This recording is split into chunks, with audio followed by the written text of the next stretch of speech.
You're listening to Ka-Pow, the pop culture podcast. Oh my God. Listen up, ragamuffins. We encourage each and every one of you to drink deeply from the cup that is Fair Riverdale.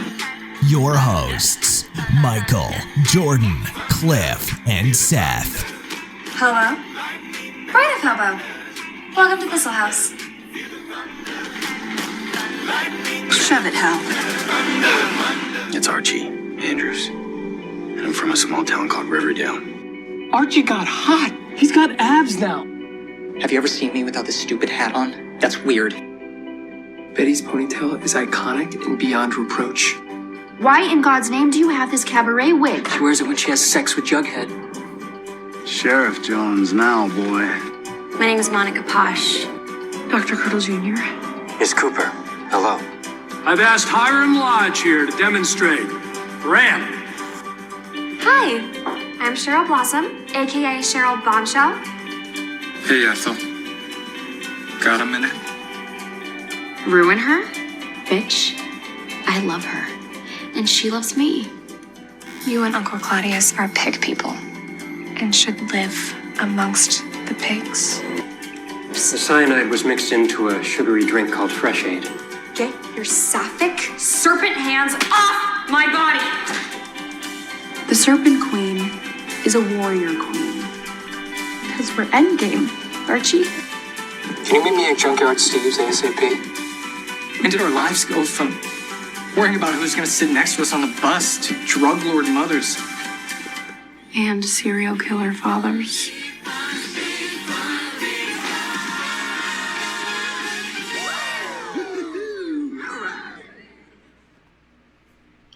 Right, you know what that sound means. Take a sip of Fresh Aid, Jordan. Yeah, you got some over there. Cherry flavored. See, I'm afraid, Cliff, that already sounds outdated, and you're going to have to add in a clip of Cheryl saying, "For I am Cheryl Blossom, Queen of the Bees." Yes, yeah. I think we need some updates. Put that in over Andrew Host.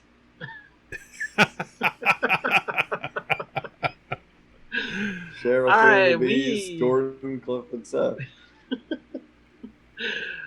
We are Jordan, Cliff, and Seth, and we are talking Riverdale. Welcome to Ka-Pow, the pop culture podcast.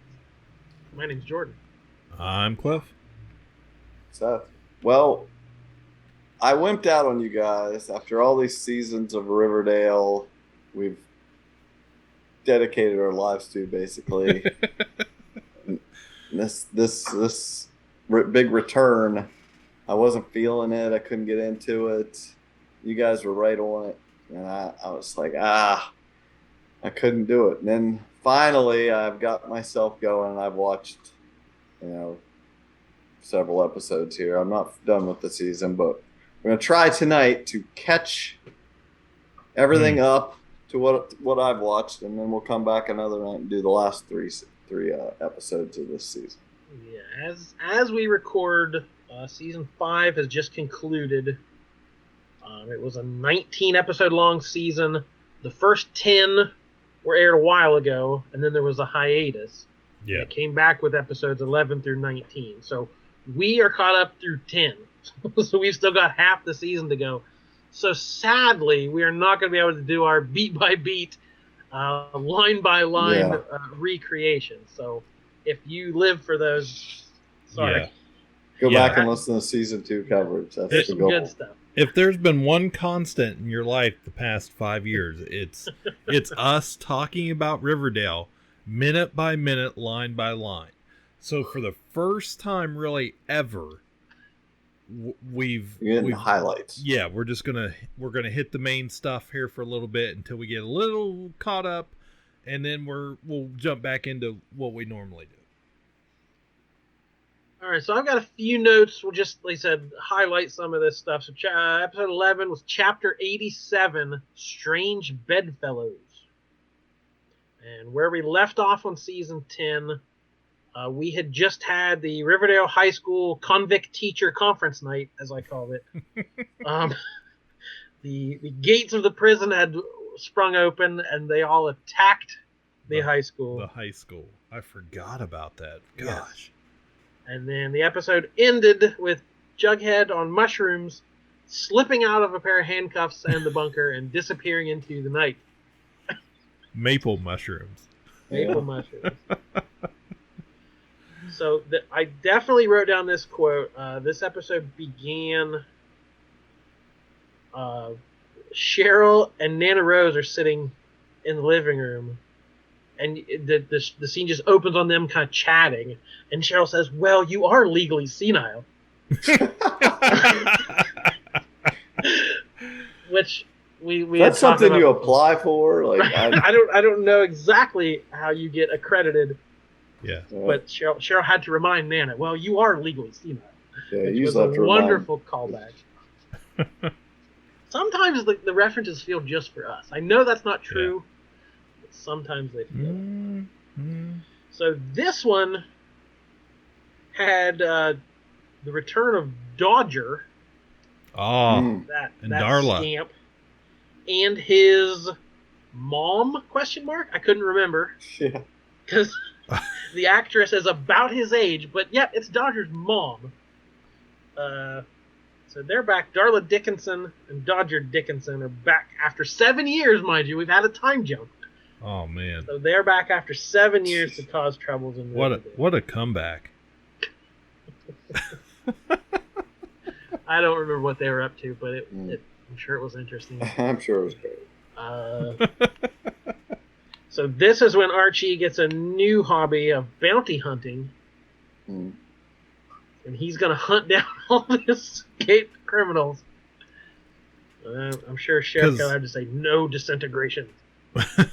One of those escaped criminals was Cheryl's mom. Yes, she came back to Thornhill and lurk around behind curtains and behind closets and stuff. She's no longer wearing that mask. If you remember when Cheryl made her wear the mask and hide like behind the fireplace or in the wall. Cheryl, everlasting life. Whilst in prison, I started my own ministry. And now that I am free, I can see plainly that continuing my good work is precisely what this wicked little town needs. We'll hold 2 services a day, right here on the estate. A ministry. Shouldn't you be hiding in the walls again, perchance the Popo come a-knocking? Actually, due to my active spiritual work, I was up for early parole. What we need is money, not some sham religion created by and for convicts. God is on our side, child. When we start this church, He will provide. So this is kind of the beginning of this, the idea of forming a church at the Blossom Homestead. And there was a trunk. I don't know if they showed or implied that JJ was still in a trunk somewhere in the house, which I feel like he's been dead and buried multiple times. But yeah, didn't they give him a Viking funeral? Like they put him on a raft, sent him down Sweetwater River, and shot him. She shot him with a flaming arrow. Right. You would think that would be the end of it. Yeah, there was some kind of reference to through the power of Jason Blossom. Mumsy has some connection to the spirit world. JJ might still be. Maybe it's just the doll. Maybe it's the haunted doll in the trunk. Yeah, that could be. There's some mysterious trunk that they're keeping track of. And I think the most important part of this episode, it was kind of the first team up between Tabitha and Betty. Who Tabitha has quickly become an MVP on this show. I really love her. This is Pop Tate's granddaughter who's come to town to take over the restaurant, and she's smart and capable and like not as big a weirdo as the other cast we've been following. So I have a lot of love for Tabitha right now. So having her mixing it up with Betty for these investigations along the Lonely Highway and all the Mothman stuff and all this nonsense, like. Does she have a comic book origin, or is she just a new to this show? It feels comic booky to me. Like I could totally see her having been in. Tabitha Tate definitely sounds like a Riverdale. Right. Yeah, could totally see that having branched off and maybe more modern Archie issues. You know, last decade or two. Yeah. So our job now is to decide, is that Babitha or Teddy? That team up, that duo. I'm going to think on that. You keep talking. Okay. That's all I got. Because we had Jugatha. We had Jugatha. Jugatha. Dated, or, you know, dating. Yeah. So we'll keep thinking that. Bughead and Jugatha were his two relationships there. But what if they get together? Bugatha. That's the triangle. We gotta have the full triangle. That's what we need. Yeah, I feel like there's something out there I'm missing as far as the I'm sure there's plenty, but the ship goes. But again, like, this show moves so fast. I feel like sometimes we're even wasting our time being so detailed because so little of it matters. Oh, it matters. All right, so the next episode, 12, was Chapter 88, Citizen Lodge. So this is the origin of Hiram. Yes. Or Jaime Luna. Yeah. As played in the flashbacks by Michael Consuelos, who is the son of the actual actor. So his real son is on screen. And now he played him, the younger version of him in the Midnight Club. Yeah, the high school episode. Yes. But just for a few little moments. So this was this is like the Many Saints of Newark. We get a full return.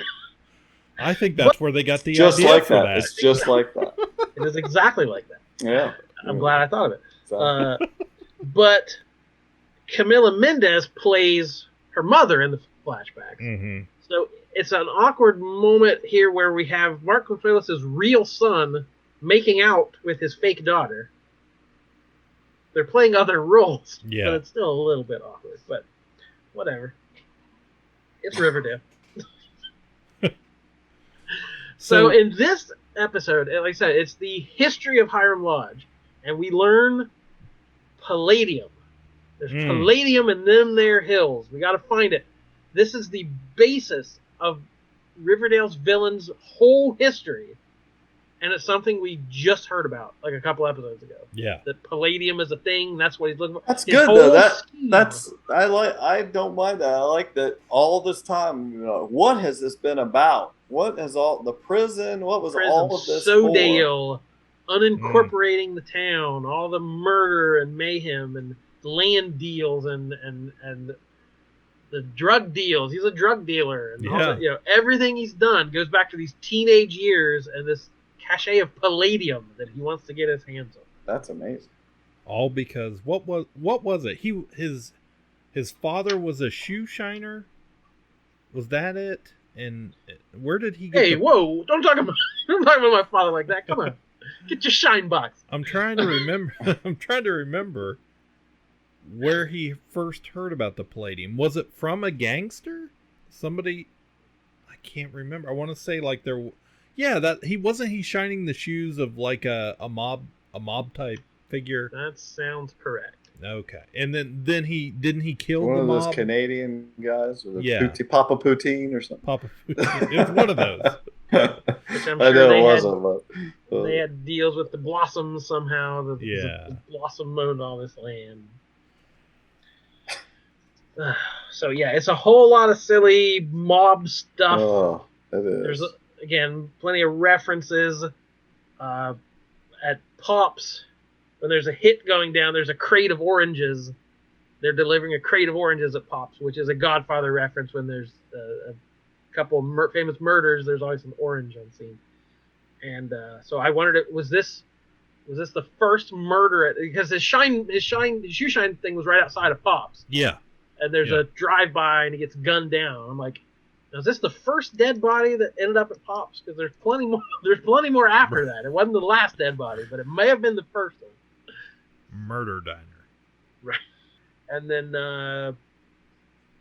so we find out how he changes his name to, because I guess because he just liked, the more powerful sounding Hiram Lodge. He picked something else first.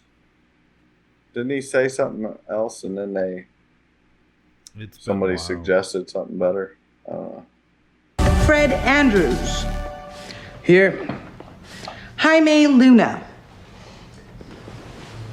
I actually go by a different name now.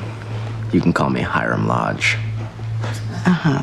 And have you filled out the necessary paperwork? It's being processed at the courthouse as we speak. Luna or Lodge, you'll still be shining my old man shoes for burgers, Jaime.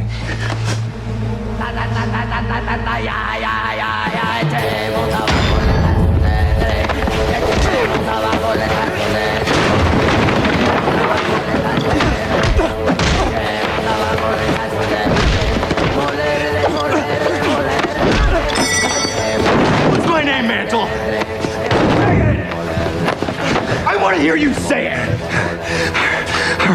That's right. And don't you ever forget it.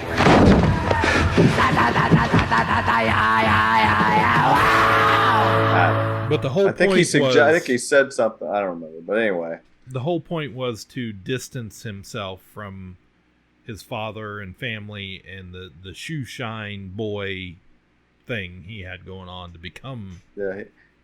Maybe he probably said like he wanted to be Hiram Motel, and someone was like, no. Yeah. We got something better. Lodge. Yeah. Hiram Days Inn. Just didn't have the same ring to it. But you think he'd understand Veronica a little better, who she has changed her name multiple times to escape her father's shadow kind of thing. But yeah, it's very Goodfellas. It shows him getting in with the local mob guy and getting. I'm glad you said that because I don't think Cliff got your Shine Box reference. Yeah, he starts doing deliveries and shows that he can be trusted, so he moves further up in the organization. And any mob movie like that, that's pretty familiar. And then at one point, I didn't even write down who said this. I think it was maybe Reggie. Yeah, because it goes back to modern day, and Reggie's working for Hiram. He's like, I have good ideas. I was like, he sounds like Fredo in that moment of that, like, I'm smart, not like everybody says. Let me, it's like he had. So Reggie as Fredo makes a lot of sense. I'm going to assume that's who it was. Yeah. Yeah, he like earned his respect, and he wants a little more currency in the game here. Yes, it must have been Reggie because I wrote down this would be a good time to share some Doritos. So that must have been a meeting between Reggie and Hiram, where he says, "I have good ideas." All the best, deals, and you get the best closure when you get over a bag of Doritos, nacho cheese Doritos, and a submarine sandwich. I was gonna say a submarine sandwich. Oh. All right, so I don't like Hiram as a character all that much. I don't know that this episode made me like him more or less. It just sort of, fleshed out a few things. Yeah, I'll say something later. I agree. I get sick of him sometime, always just twirling his mustache. Even it's like, what are you twirling about? I feel like lately he's getting some comeuppance, so he's more endearing when he's eating shit. He's just been the big bad for so long, and they keep coming back to that well. It's just like, let's move on, guys. And always has the right plans, and he knows exactly how to push this button. So yeah, seeing him younger and not as experienced, I guess. It's all right. So now we move to episode 13, chapter 89, Reservoir Dogs.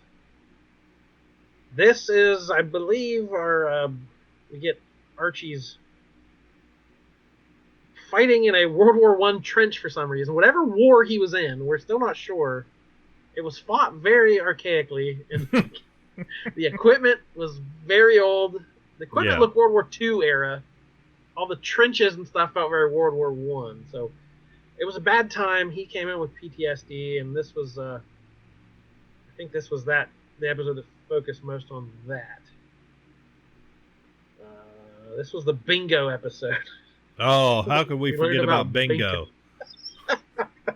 They had a company dog. named Bingo. No, they didn't. It's a MASH twist. Bingo was a baby. Bingo was his name-o. So Archie had repressed it so much, a guy in his company got killed. Archie was going to go topside and do something, but Bingo went instead, and he ended up getting killed. Or no. Archie didn't want anybody to go in danger, so Archie went himself. Yeah. And while he was gone, everyone else got killed. That's right. That makes a lot more character sense, because Archie wants to be the go hard charging guy. So yeah, we learn all this PTSD. And he learned nothing. Right. He will continue to charge forward. So this is Uncle Frank's been hanging around the house. Right. This other guy with what's the other veteran whose life he's Jackson. saved? Jackson. Yeah, Eric. Yeah, Eric. They've all been living together. I wrote down nothing cures PTSD like Cinnamon Toast Crunch. We must have had another product placement moment around the breakfast table, eating some delicious Cinnamon Toast Crunch. Does anybody else yawn every time Uncle Frank comes around? That's get on my phone time. When they're sitting there talking, it's the most boring conversations. Because how was he introduced? Like, wasn't he like a... He was a mercenary. He was a like Fred replacement, know, was all he was. A weak Fred replacement. That's all I think of when he's on screen is, hey, that's not Senior Archie. Like, it would be so much better. He's just wearing somebody else's flannel. Yeah. That's pretty much it. Aren't we all? So, Betty is out on the lonely highway trying to This figure out is what happened tired to Polly. too. This storyline is worn out every episode. And her sister has been missing for a long time, and literally anything else she does, oh, we're at Pops, or we're doing this, or we have a side thing over here. It's like, shouldn't you be looking for your sister? Like, it's been so long. Mm-hmm. It really feels like they don't care that much. But yeah, she's... Again, I'm not 100% sure on the context, but I wrote, Betty is such a bad FBI agent. But the FBI is also pretty bad at stings. That's right. She found somebody who stopped for her, and she like, FBI, freeze! Mm-hmm. But it was an FBI agent trying to sting. Yeah. So the FBI's plan is to drive a truck up and down on the highway and see if they can find a woman. And Betty's plan is to pretend to be the woman. To be the woman. And nobody's talking to each other. So Betty is really bad at her job, but so is the FBI. And the whole thing is, you know, from our perspective on the show, is it's all this stuff about Polly, and Polly was never anybody. Like, she had the twin. She was never a likable character. She was always just a plot device. Yeah. I can't think of any big important scene she was in or anything that really like endeared her to us. Yeah. We were endeared to Moose, though. Moose showed back up in this episode. Okay. No memory of that. Right? I remember he showed up at some point. You say so. It must have been super memorable. Did he have a beard? Sure, I'm going to say yes. I think he had a beard. That seems right. Oh, I remember. Okay, so Moose wasn't he like involved with Fangs? Wasn't that it? I don't remember. Oh, I'm gonna hate if I'm wrong. I think maybe at one point. I thought that's how he got introduced, and like Kevin comes in and he's like, oh, you know, what's going on? Because Moose and Kevin He did have a beard. It was Midge. The clumpster. Everything's alright, yes, everything's alright. Let me start by saying, I'm sorry you had to walk in on that, Kev. Moose and I were trying to figure out a way to tell you without causing a spiral. My spiraling days are over. Listen, I know this may be impossible, Kev, but I'd love for us to be friends. We are friends. Thanks. And if you and Moose make each other happy, then I'm happy too. Seriously. Everything's alright, yes, everything's alright.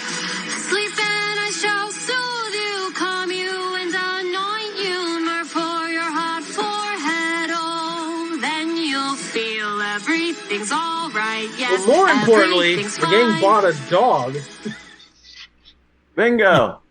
No, they got a. They got a therapy dog or a service dog or something. We named the dog Indiana. And they find out somebody around Sketch Alley is doing dog fighting, and Archie will not abide that. He's gonna find out who did it. And I wrote down having the thought, Archie's gonna end up having to fight a dog, isn't he? Yeah. I had the thought of him going into a dog fighting ring. Like, come on, bro. It's like, if you want to save this dog, you're gonna have to fight him. And I was like, that was the most. I thought that was perfectly reasonable. That was the thing that would happen. Yeah. It is. Like, I was just sitting there thinking, like, I have no memory of this, but if you would have told me that exact thing happened, I would have been like, Hey, he did fight a bear. How many opportunities have I missed? I could have just been feeding stuff in that. That would have been awesome. Like, we would have never known. He got a new scar. Yeah. He's got a long history fighting animals. He fought the bear. He fought the guy in the bear suit. I mean, if you say he fought a dog, I'm going to believe he fought a dog. Hey, he fought in World War One. Everything. So, yeah, that's where they got the dog. They stop the evil dog fighting ring, and they take this dog home to give it some loving. Somebody got wanged with a wrench. That was important enough to write down, but I don't know. Yeah, I don't know. I'm sure that was in the big action That's how he scene. beat the dog. Hopefully. So that's the moment Archie's able to open up about Bingo and what really happened. And every time they said Bingo very earnestly, poor Bingo didn't make it. It's like, oh, Bingo. Bingo! So by the end of that one, Kevin is fully on board at the Blossom Church. And I wonder how many cults does this make for Kevin now? He's any cult that's ever come to Riverdale, he has joined. Week one. Hey, you have more fun as a follower. Can our theme song but be you big make fun? more money as a leader.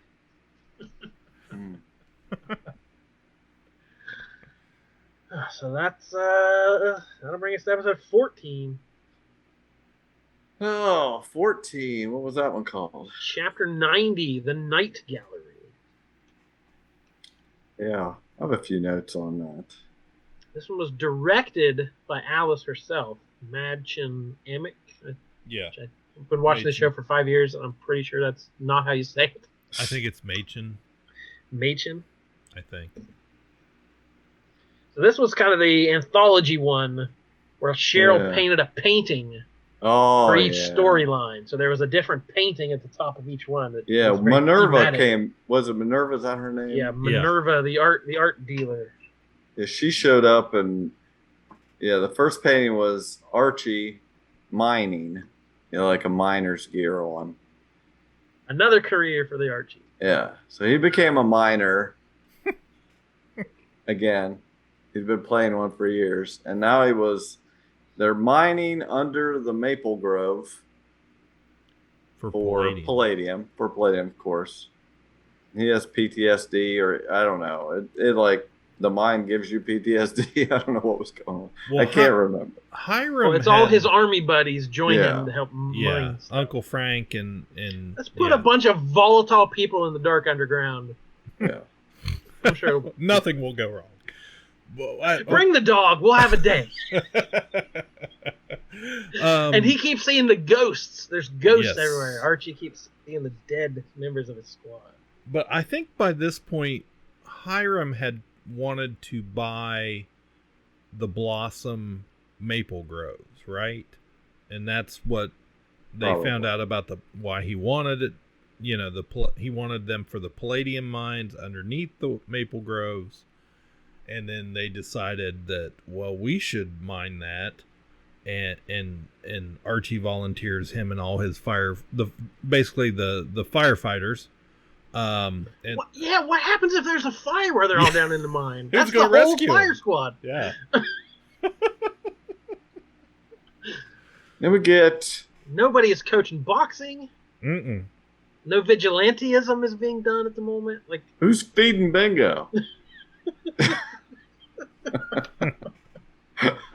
probably making wrong references. So the second painting was Betty with a chainsaw, I think.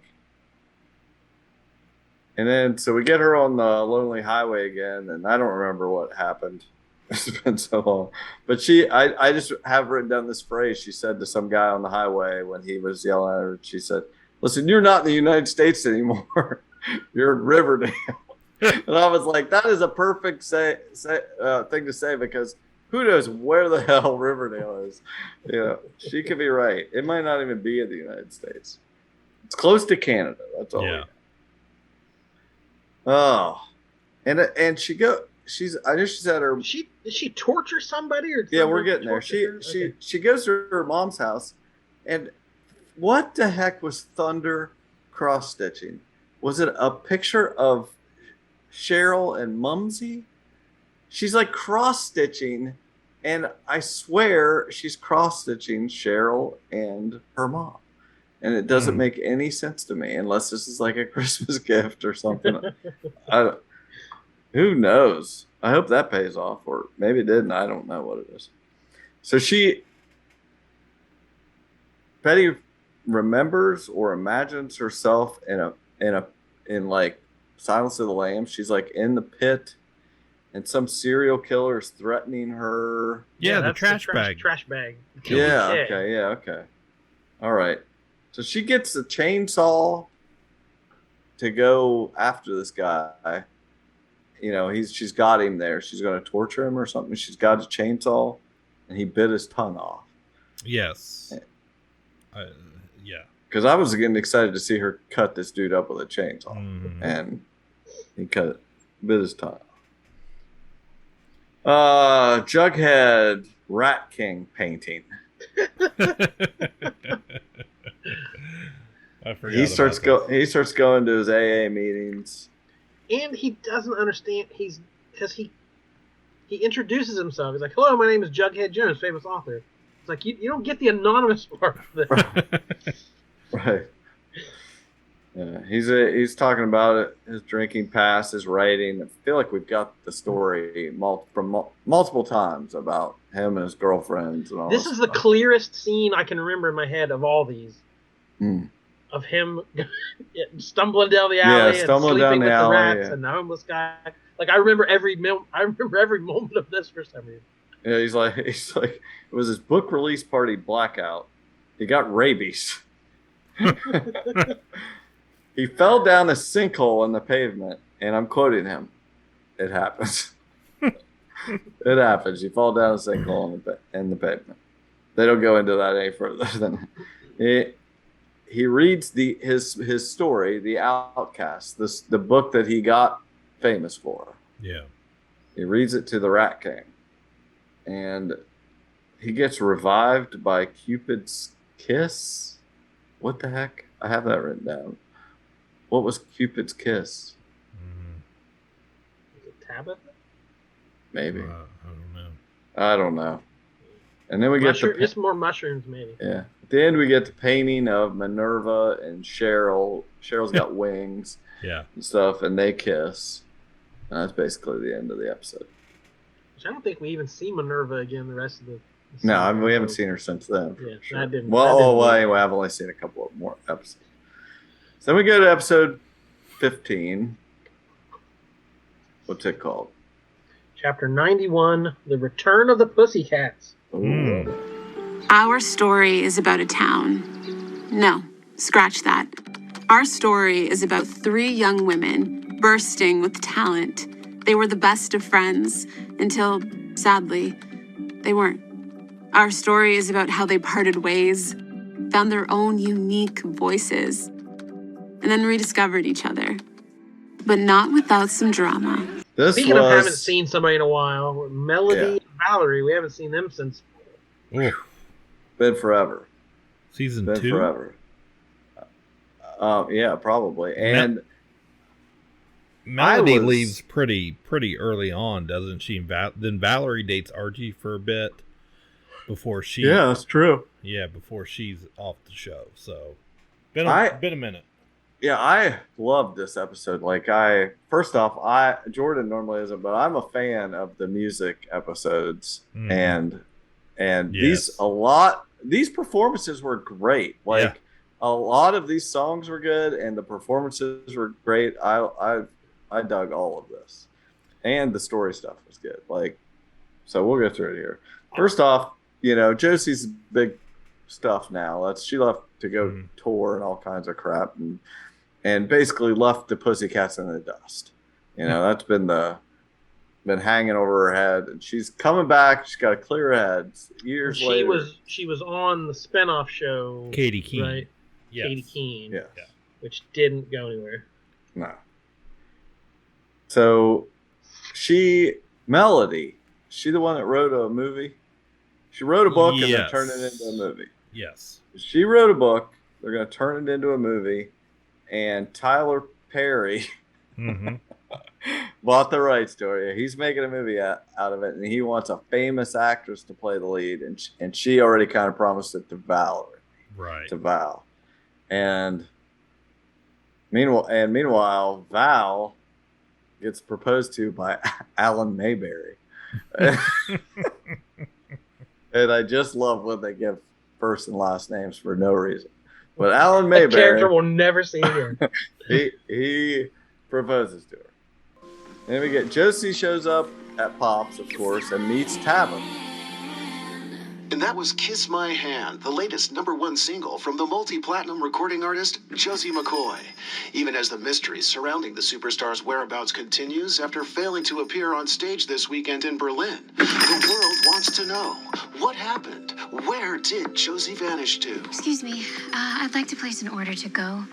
Double cheeseburger, cheese fries, and a chocolate shake. Wait, where's Pop Tate? Oh, that's my grandpa. He retired. Oh my God, are you Josie? Are you the Josie McCoy? In the flesh, in the faux fur. Unbelievable. Josie McCoy in my diner. This is such an honor. At the risk of fangirling even more than I already am, I have to ask, what brought you to Riverdale? Just needed to take a little break for a while. Some me time to recenter myself and to write. Well, what's it like being back? Is it how you remember? So she sings and has old milkshake memory of them up on top of the thing, and their performances there. She remembers kissing. I wish someone would have taken a picture of that moment. I was gonna say I almost screenshotted it just for old time's sake. She remembers kissing Archie. She remembers kissing Sweet Pea by the pool. And I think there's even a shot of Chuck. Remember, didn't she have a very brief thing with Sticky Maple Chuck? Oh yeah, his redemption arc. Yeah. Then we get, and she's singing. What was she singing? It was it's all coming back to me. It was, I don't know, but she did a good job in it.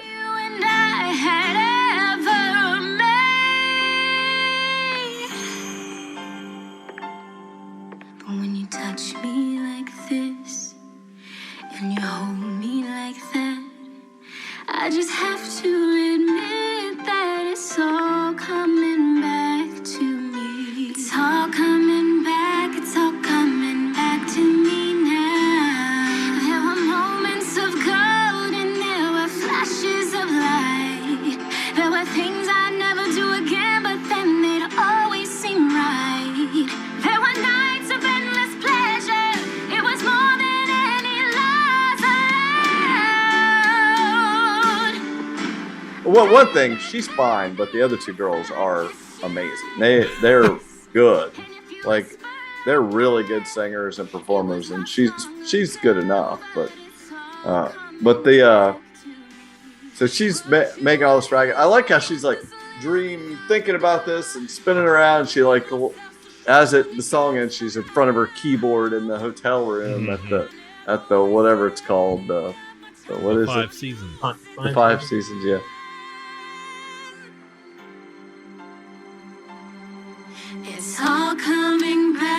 all coming back to me now. When you see me like this, and when I see you like that, then we see what we wanna see. All coming back to me. I can barely recall, but it's all coming back to me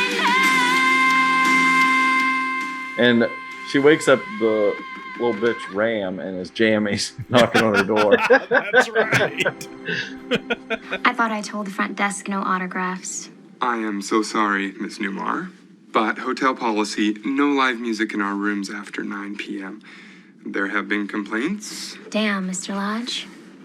Nice to know you're still a little bitch. Excuse me. What makes you think you can speak to me that way?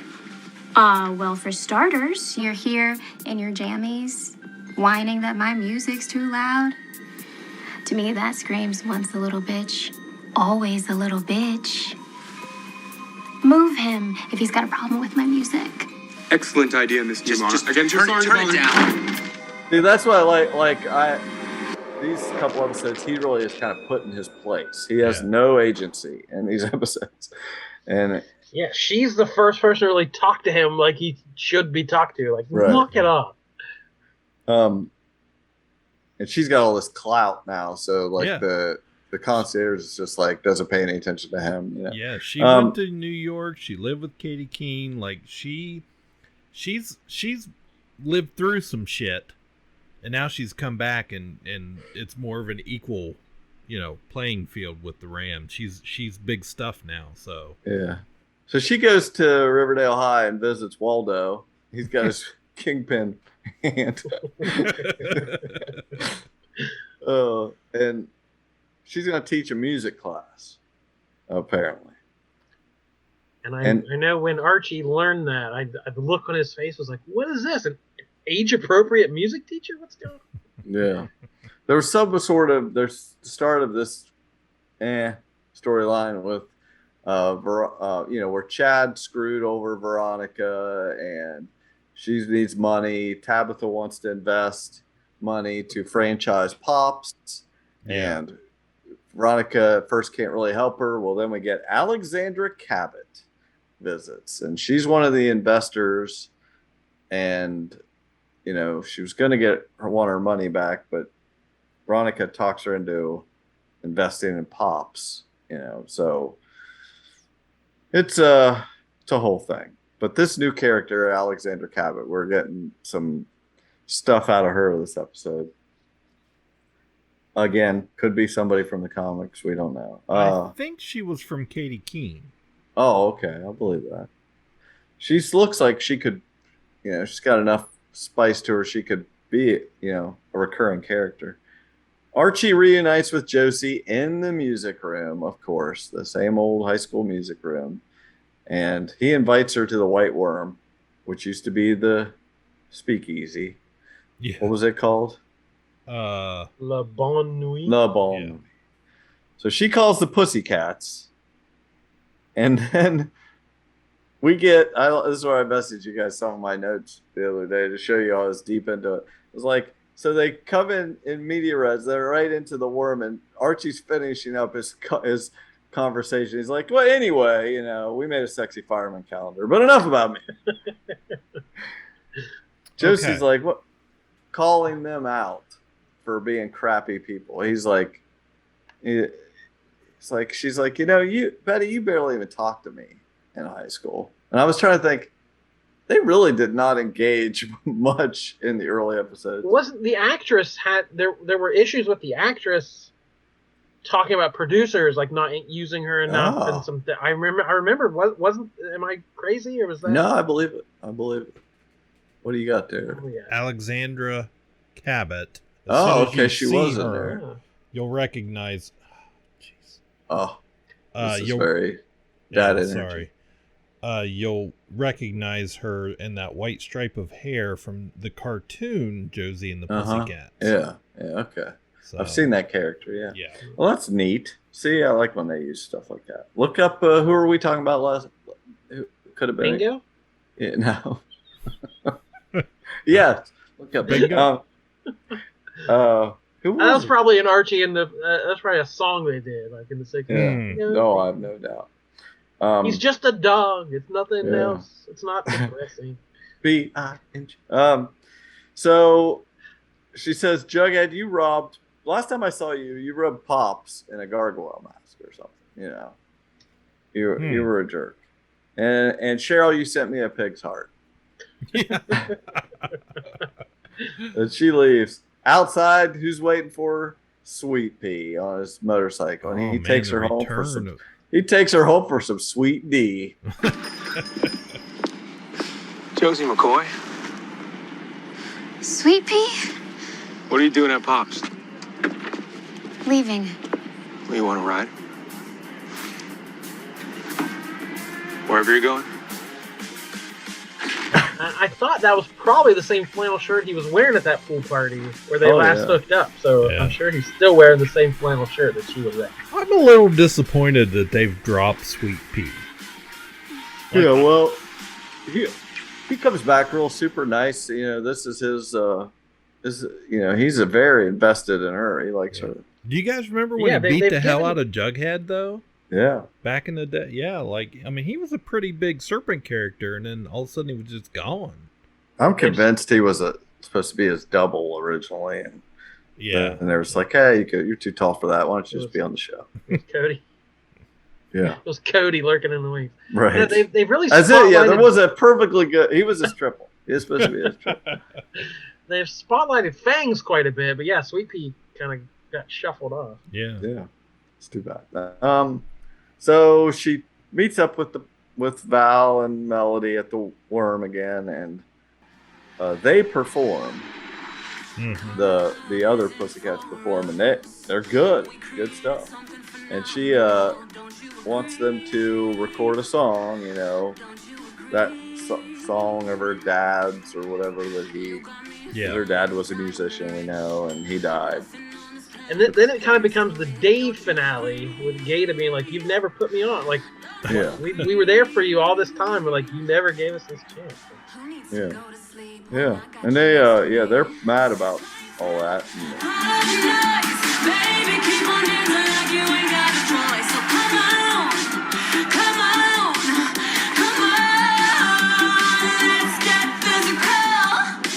We get over at the back at Pop Tate's. They do the Little Shop of Horrors. It's TT, Josie, and Alexander Cabot, and it's it's good. Kev's singing along a little bit in his booth.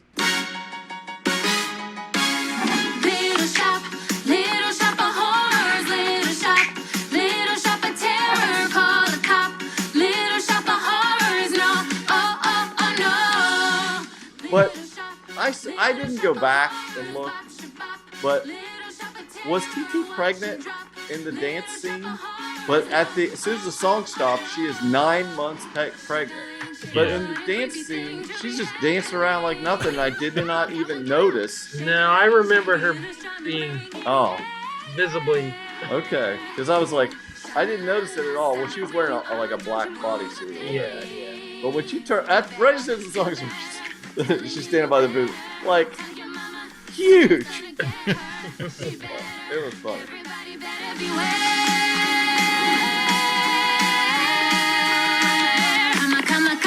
Little shop of horrors, bop, shabop. You'll never stop the terror. Little shop of horrors.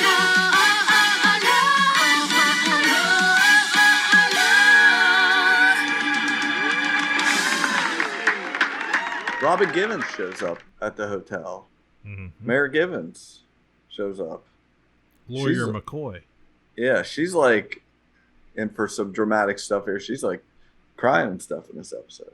And, she brought the dad's ashes and his song. So, this is when she decides she wants to do one of his songs. And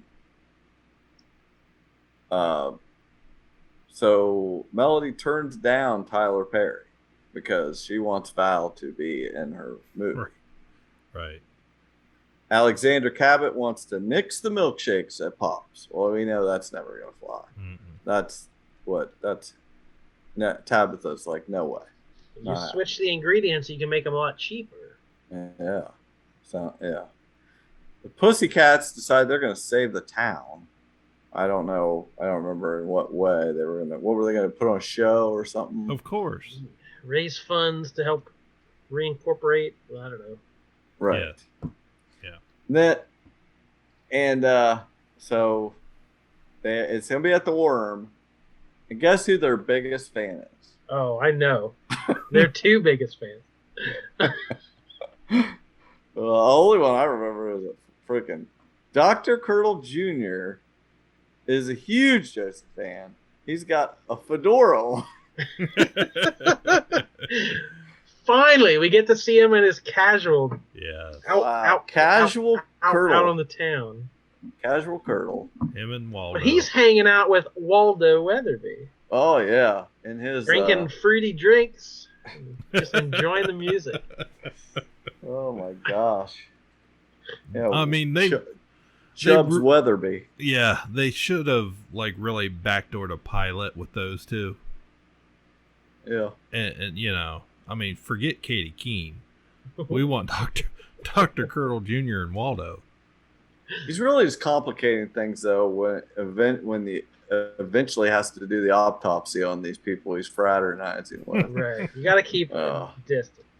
Yeah, safe distance away. Oh, yeah, that was hilarious. And then, so they start performing. Eventually, she sings this Nina Simone song, and her dead dad walks in, and Robin Givens is crying, and I'm feeling it. I was just like, wow, they pulled this off. As far as Riverdale usually does not pull off any emotional moments too well. It's all pretty hokey. But I was like, it was the music involved with it. I'm telling you, it was good stuff. I liked the music. That's fun. The performances, the whole thing. I wonder sometimes if the cast gets, how much of it is there? I know a lot of it's studio recordings. Yeah. So do they perform this then? Are they lip syncing some when they're performing? Do they get to get in the feeling of it when they're doing the scene, or is it just so, faked at the time? I don't know. But I thought it was good. And then TT goes into labor. There's a doctor in the house. Obviously, you would think that Dr. Curdle was the closest person we had. Nope. No. Fangs and Cheryl. You do not trust Dr. Curdle to bring a life into this world. Takes him out. He's like, you let me know if anybody's dying. So that was the highlight for me. The look on his face where he's like, I'm a doctor. And they're like, no thanks. So Fangs and Cheryl are going to deliver. Josie invites the Pussycats to tour and co-headline. And, well, they're going to have to talk to Nancy and Alan Mayberry. but yes, assuming that goes through. Cheryl says it's a boy. Had a boy. She named it after somebody. Who was it? Who did she name it after? Bingo? Yeah. It was named Bingo. It was named Bingo Mayberry. And then Sweet Pea's going to go with them on the tour. Yeah, that's right. I remember just they kept adding people to the tour bus. Everybody's going to get on. Yeah. This last 5 minutes, we talked about this being it felt like a backdoor pilot, but this last 5 minutes was so weird of hey everyone, we got this bus. Yeah. It looks like the Mystery Machine. It does feel like a and then this weird old guy shows up. It's like, I know who murdered your father. Yeah. And it's like, your dad died of voodoo. Yeah. So they all ganged together, got on the bus, and it's like, let's okay, check we're off New Orleans. Yeah, we're off to a new adventure, everyone. Yeah. And then there's they put the logo. It wasn't the Riverdale logo. It was Josie and the Pussycats logo. So yeah, the last 5 minutes became a whole different show that I'm not sure even exists yet. But I think they're trying to will it into existence. Yeah. Hey, good luck. I don't see it happening, but that did definitely feel like they were. I mean, And then it all went away when we watched, just getting to watch Dr. Curdle run alongside the bus with his sign. Oh, that was my fave so far this season. And there were a couple references in this that they referenced Entertainment Tomorrow was a tabloid show. I missed that one. And the magazine Vanity Fair, Josie appeared in both. But then I believe it was Alice was buying Old Navy baby jeans. So we have very fake brands, but Old Navy. They had the Old Navy bag. She must have been buying them for the twins or something. But I now know that Old Navy carries baby jeans. So that was an important. Nice. So what's the next one? This is the last one we're going to cover. The next one is episode 16, chapter 92, Band of Brothers. Now this one was directed by Robin Givens, so they brought her back. Oh. She acted in the previous one and then stuck around to direct this one. Cool. We start out, I think we got, or some, I don't know where we start. But we're at the Thistle House Church. We get Kevin in the Technicolor dream coat he's got on. And the costuming was awesome there. Yes, this was for me. The last episode was for you. This one was for me. Where Jason himself commands no more singing. I was like, thank you. I will join this cult. I will join Jason's cult if there's no more singing. And Kevin was so disappointed to not get to put on the full show. Oh, sorry. I literally thought he was going to sing Big Fun. And his coat on. We get some Jug again at his AA meeting. And Betty's working the Lonely Highway, undercover again. Mr. Weatherby puts Jug on leave. I thought he probably already was on leave. Veronica's dodging. How long did he spend with the rats? Did he still have a job or not? I don't know. I guess that was a flashback. Never mind. It happens. Veronica dodges her books being audited. She needs cash. She needs cash. She thinks about the RAM. I know. How about Palladium? Aha. Well, Hermosa had some link to Palladium, and she'd been dating Reggie, so Reggie's going to help. Whatever. I never figured out how that went anywhere. But then we get back at Thistle House. Kev helps Cheryl upstage Mumsy. They're going to perform 3 miracles. Yes. That's how she's going to take it over. Isn't that all you need for sainthood? Is that what Yes. Yeah. She wants to be a living saint. And he really liked watching David Copperfield when he was a kid. So that's what he said. So he knows some magic. So then Hermosa knew where the Palladium was. Then we get all these. The show has never known what to do with Kevin. No. For 5 seasons, they have never figured out what Kevin should be doing. Yeah. Put him back in the forest. We get the Archie War flashbacks, all that stuff, and there's some sort of storyline. I don't have any of it in my notes here, but there's a storyline going on where we had this previously, earlier in the season, I'm sure, where there's this one general that lied about something, and he's trying to get credit for his soldiers that died and all this stuff. This general's trying to make something off of it, and it's just it's not fun. Archie knew it was the wrong mission and it would get people killed, but the general made them go anyway. And he's going to retire with full honors and get away with it. So good for him. He's going to do something about it. But it's not a fun storyline at all. So if you feel you need to talk about it, go for it. I do. I guess I credit the show with trying to tackle ideas like that. There's a lot of people in that generation who have been to war and are dealing with the repercussions. I get that. It's just I don't trust them.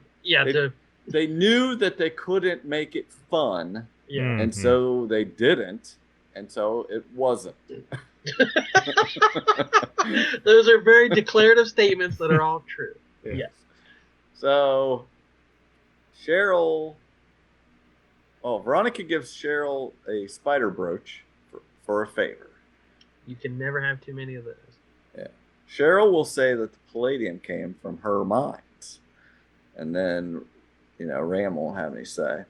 Instead of my usual homily, I thought today we might all benefit from a demonstration of my absolute authority in this ministry.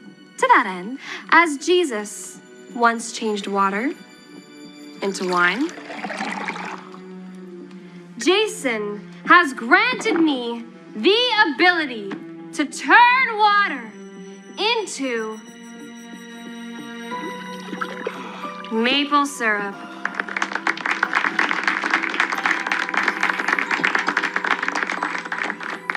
The nectar of the gods. Truly. With the first miracle. And if you didn't know what they were going to turn water into, you might as well tune out. Where you been for 6 years? The nectar of the gods. Exactly. Syrup. Jug gets pressure again. This same old storyline. I feel like we've done this multiple times this season. He's got to turn something in to his agent, and he didn't realize that he actually did write a book until it was too late. Right. And he turns in this other girl's book that she wanted him to do him, show his agent. Well, he turns it in as his own, which was the wrong thing to do. But so he ends up by the end of the show confessing about it. But he's no longer going to be a writer. He no longer has an agent by the end of this episode. I was kind of surprised that wasn't something they drug out longer, where he tried to get away with it and cheat and do it, but it was just an immediate. I just had that sick feeling where you just saw how long this was going to take. So that girl would come back and accuse him, and it would become a whole thing. And you just I dread that kind of stuff. So I was glad for the resolution. Yeah, this show has two gears. Either it ends by the end of the episode and it's never spoken of again, or it's drug out for a full season until we're sick of it. And I'm not sure which I prefer. We get the palladium auction at the jewelry store. Ram can't buy any. He's not called on when he wants to bed. Yeah. And he's just, again, no agency. His paddle was ignored. And he's so short, they couldn't see the paddle. He's like, how do I they totally should have done that. So they should have just had some tall guy in front of him, and that's it. That would have been amazing. It could have been Sweet Pea. Yeah, that would have been great. And that would have been hilarious. Tall boy, tall bidder. Yeah, tall boy could have been there in front of him. That would have been awesome. That would have been the most amazing thing. Mijo! Don't put me on the tall man. A tall boy wins again. As Cheryl manifests the collective pain of our congregation, behold, her alabaster hands, how they bleed with the blood of the stigmata, mimicking the holy wounds of Jason.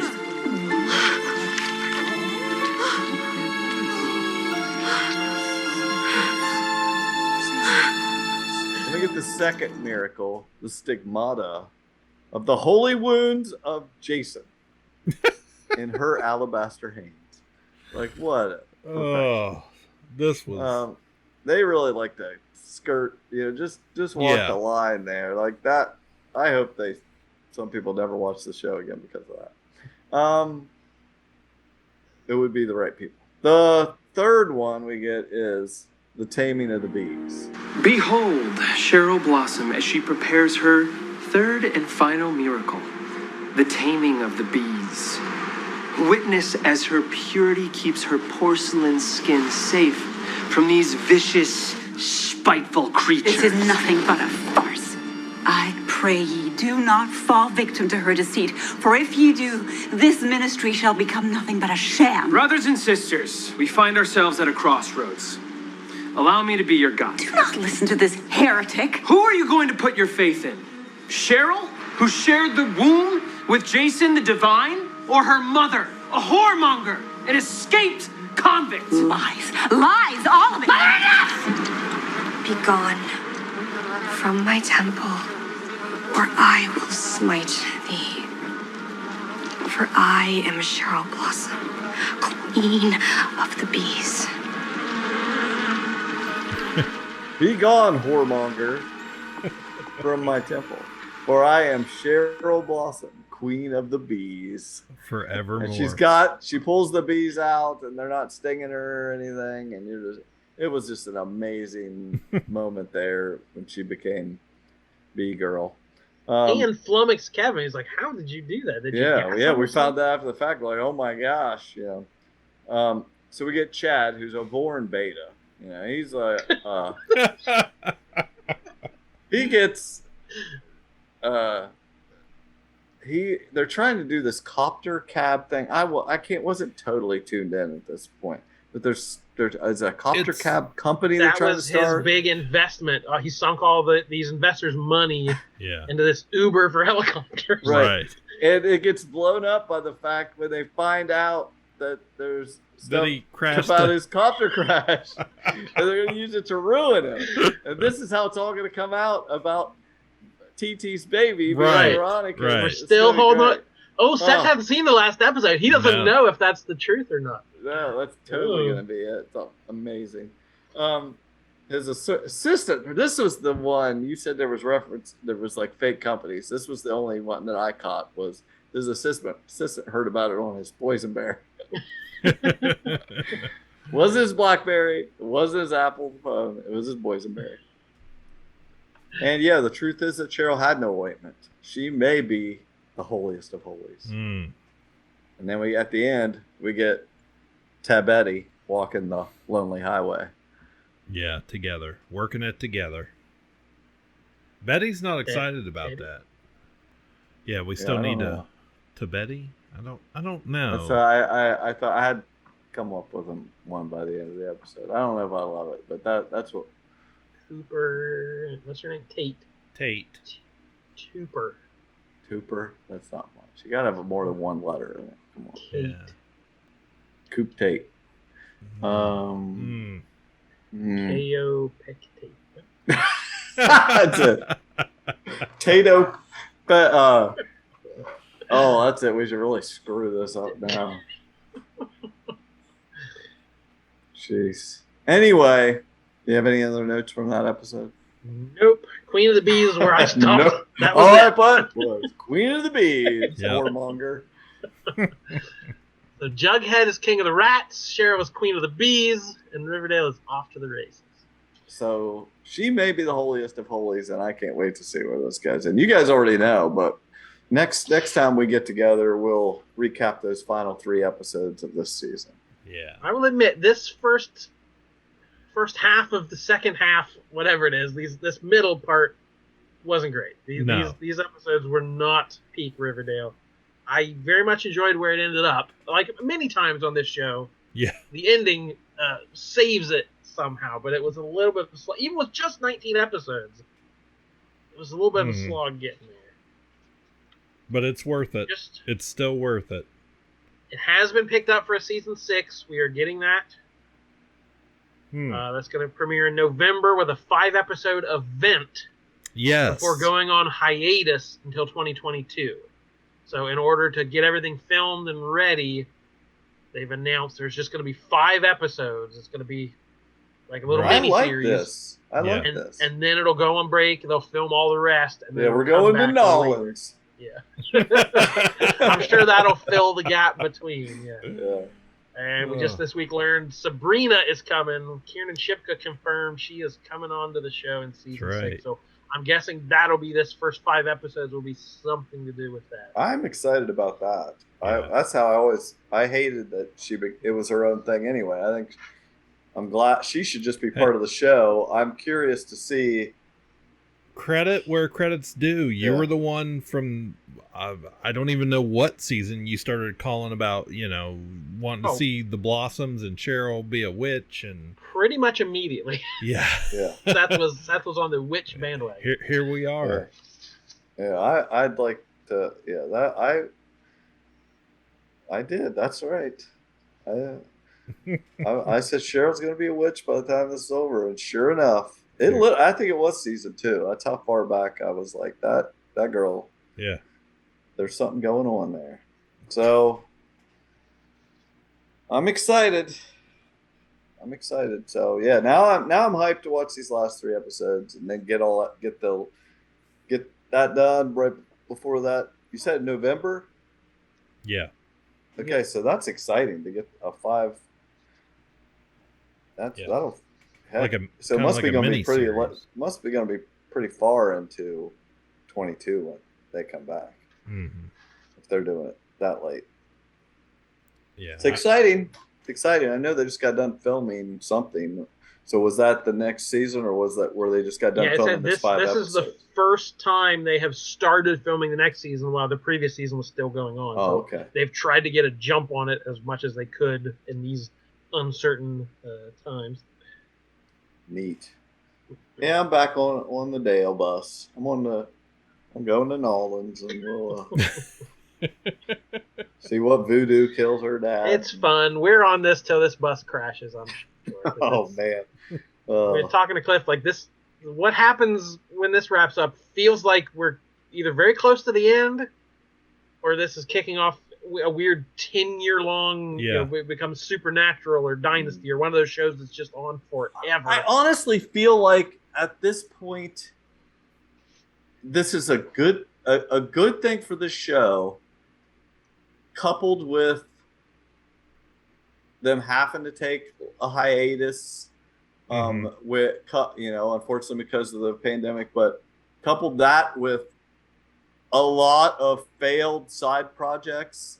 Yeah, that's all good for us because these failed, for them to go into the stratosphere, any of them in stardom, pushes them back to this story. And, so you are wishing for career failure. Yeah, like they're none of them are doing great elsewhere. Yeah. Much like Josie going off to the other show. This you got to come back home. So they are all Pussycats, no Josies. Yes. Yeah. And I had, when they first announced this arc, this event, and I was like, oh, this is going to be really close to Halloween. And my first thought was like, do they dare, because it's only 5 episodes, do they dare do Afterlife with Archie or something? Oh. Whoa. To get my... Well, that series still hasn't even been finished. That's annoying. But isn't the showrunner the that guy? That would be something. Yeah. He's the guy that did the comic series. So, yeah, I'm not saying that's going to happen. They've hinted at that stuff. There's been a couple of zombie hints. Wasn't there something at Jason's funeral? I feel like there was something. Which one? Yeah. Yeah. At one of his funerals. The one where Kevin goes, yes. I made a GIF and everything. I don't know. Anyway, whatever. Let's let these people go home. All right, that's more of the Dale for you. We sped through that one a little bit more than normal, but that's all right, because who cares? It's just Riverdale. It's the thing we love and hate equal measures. And we will be back soon to finish this up and put a bow on this season before it comes back pretty quickly, like we just said. Anyway, that's it. My name's Jordan Love. I'm Cliff Barnes. I'm Seth. Bingo forever. Ka-Pow, the pop cultured podcast, is intended for entertainment and information purposes only. Sounds, music, and clips played during the podcast are property of copyright holders. All original content is property of www.udownwithkpp.com. If you enjoyed this podcast, please subscribe and leave a comment. Ka-Pow, the pop cultured podcast, can be found on Apple Podcasts, Google Podcasts, Podbean, Spotify, and wherever podcasts can be found. You can connect with us through social media on Facebook, YouTube, at the Ka-Pow Podcast on Twitter, or email the show, Ka-Pow, the pop cultured podcast at gmail.com. If you really want to go the extra mile, join our Patreon at patreon.com/udownwithkpp for special content and access to Patreon-only benefits. We are grateful for anyone who chooses to contribute, but please know that most of our content will remain free. So please continue to like, comment, and share.